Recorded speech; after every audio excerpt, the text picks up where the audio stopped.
Hello children, how are you? I think you all are fine, staying safely at your home. Today I am going to explain you Science Chapter 1, Living and Non-Living Things. You know, there are many things around you. Some things are called living things and some are called non-living things. The things, those who are having life in them, they are called living things, and the things, those who are having no life in them, are called non-living things. The example of living things are human being, trees, birds, other animals, and the fishes. And the example of non-living things are this pen, this bottle, and this book.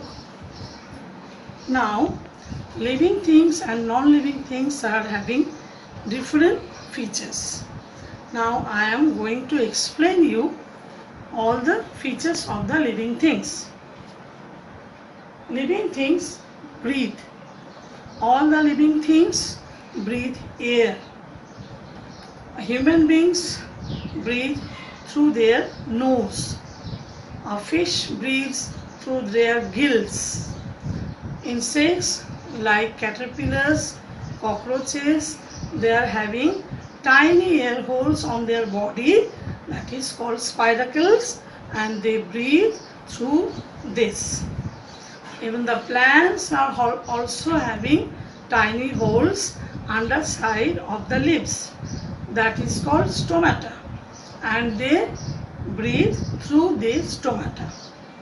But the non-living things, they do not breathe. The next feature is living things move.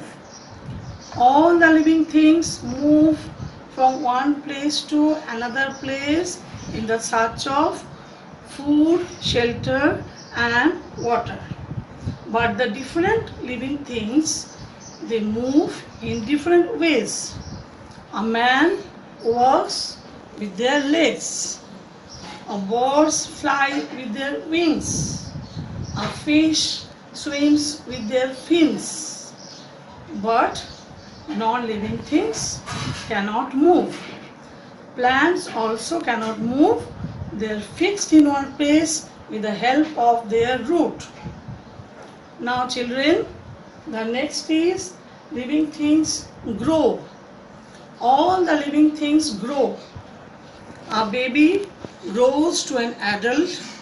A kitten grows to a cat. A caterpillar grows to a beautiful butterfly. And a tadpole grows to a frog. Like this way, a plant also grows from a seed into a seedling and then into a big plant. But non-living things, they cannot grow. Now, the next feature is living things have a certain lifespan. All the living things have an average length of life, that is called their lifespan. I repeat children, all the living things have an average length of life, that is called their lifespan.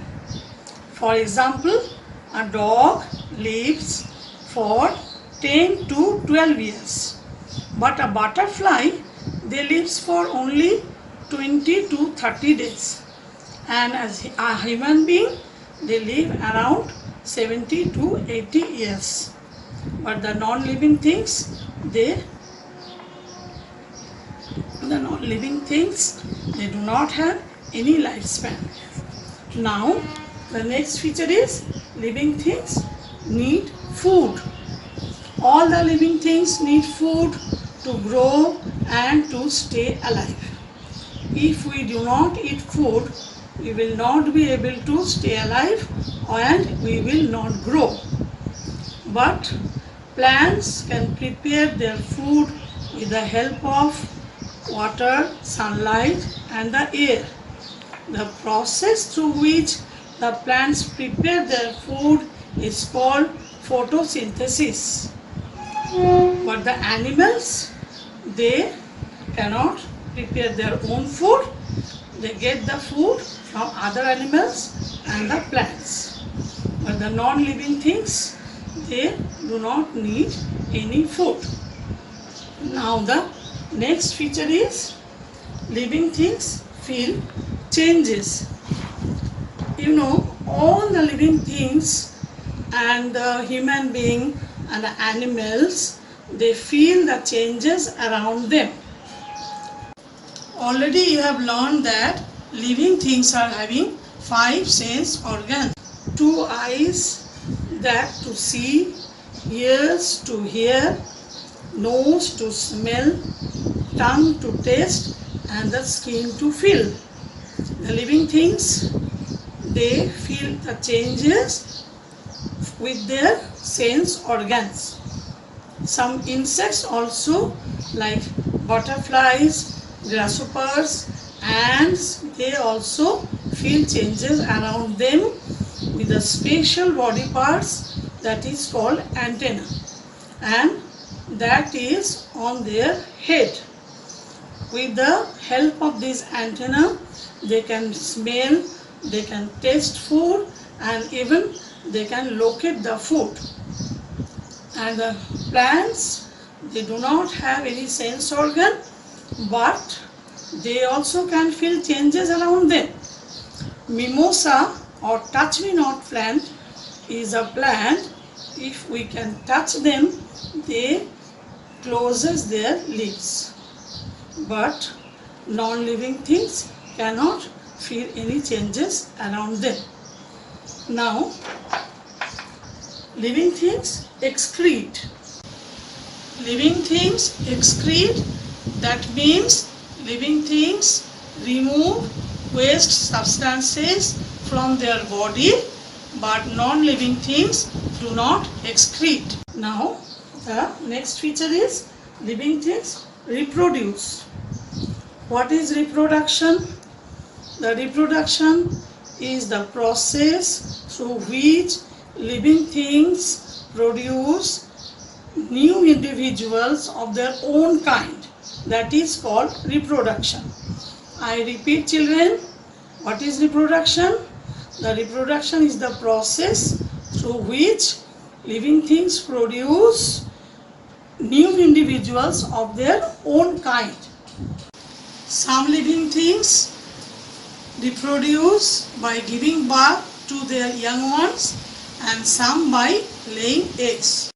The animals like lion, deer, cow, and the human beings, they give birth to their young ones. But some animals are there like frog, snake, lizard, they give the birth by laying eggs. And some birds like hen, duck, parrots, they also lay eggs. And their young ones are called the hatchlings. Now, most of the plants reproduce through the seeds. The seeds grow into a new plant. Some of the plants reproduce with the help of their root, stem, or leaves. For example, carrot, money plant, and the sugarcane. But the non-living things, they do not reproduce. Now children, I am finishing my lesson here. I hope that you have understood, and now this table, the differences between living and non-living things. This table you will learn in your home, then you will understand better. And the question answers and all the other exercises are already given in the study materials. I request you that you all follow that. Okay children, thank you very much.